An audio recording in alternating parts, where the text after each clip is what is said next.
Колегата Бранко Илиевски на местото за спорта, јас и колегата Гоце сме на местото за вести. Добро вечер. Добро вечер за гледачите и од мене.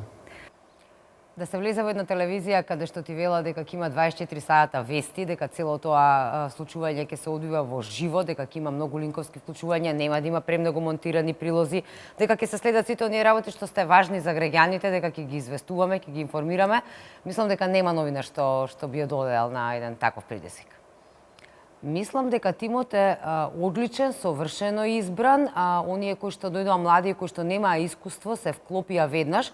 Се плашев на почетокот како ќе се снајдат, затоа што во Македонија нема многу искуство и новинарите немале каде да стекнат искуство, да работат постојано во живо. Целата нивна работа, нивниот работен ден да се одвива пред камерите. Не знаев како ќе се снајдат, меѓутоа можам да кажам дека сум многу пријатно изненадена како израз на тимот и како сега функционира совршено. Најтешко е да останеш присебен, најтешко е да не ти се види уморот ниту во гласот, ниту на лицето и најтешко е да ја организираш целата таа ситуација со оглед на фактот дека си во студиото, немаш подготвено сценарио, немаш ништо што однапред знаеш со што би наполнил, а сепак ситуацијата те вози и од минута во минута се менуваат настаните.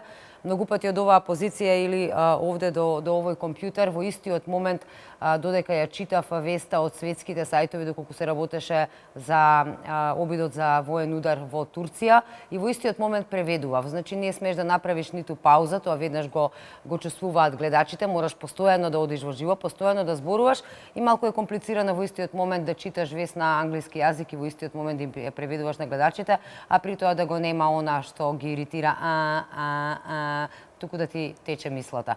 Најтешко е исто така да останеш присебен затоа што во ситуации кога беше поплавата во Република Македонија имавме жртви, тоа сепак е една вест која што треба да се извози со одредена доза на стабилност, да не ги покажеш емоциите, не понесуваат сите емоциите, да ја пренесеш сликата како што е, да информираш, а сепак да останеш присебен. Таква една ситуација беше и земјотресот кој што мене лично ме затекна овде на оваа позиција во студиото во 3 часот и 15 минути кога беше оној силниот. Во истиот момент кога почна да тресе, бидејќи сепак ова е сценографија, почна буквално се да мрда, да паѓаат делови од сценографијата. Ме прашуваат од режија, ги слушам во слушалката што да правиме, во тој момент само ја дигнав главата да видам дали некој од рефлекторите може да ме удри по глава, да не погинам глупаво што се вели кога веќе сум во студиото и тогаш одлучивме сите да останеме и да продолжиме да ги информираме граѓаните од лице место во истиот момент. Никој не го напушти студиото, целата екипа и пред и зад камерите останавме иако постоеше ризик да има уште некој посилен земјотрес. Сепак нас не е работа да информираме. Има многу случаи. Падот на авионот во Скопско Кожле.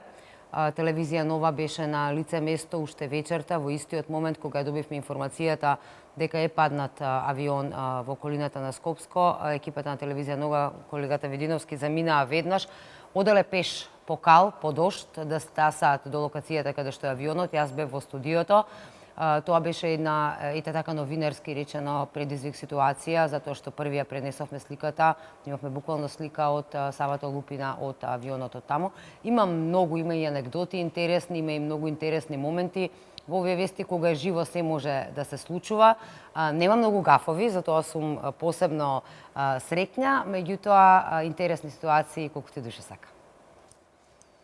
Не можам да одвојам никого посебно, прекрасно соработувам буквално со сите, но и веќе кажам се погодило во неколку ситуации со колегата Александар Видиновски да се најдеме во оние жешки ситуации. Тој беше новинарот кој што беше заглавен на аеродромот во Истанбул за време на воениот удар, јас бев во студиото. Тој беше новинарот кој што тргна по авионот да го бара додека јас бев во студио, така да со него соработката некако ни се поклопила, но морам да кажам дека имам прекрасна соработка буквално со целата екипа и со техничкиот дел. Луѓето од режија се прекрасни, буквално веќе знаат кога што треба да ми кажат, може да ме прибедат и по ликот, дали ми треба вода или не ми треба вода дека сум во студио. Морам да им се заблагодарам, значи совршено сме вклопени, совршено комуницираме, луѓето од дескот, буквално целиот персонал и пред и зад камерите, луѓето што работат овде, немам лош збор за ниту еден од нив.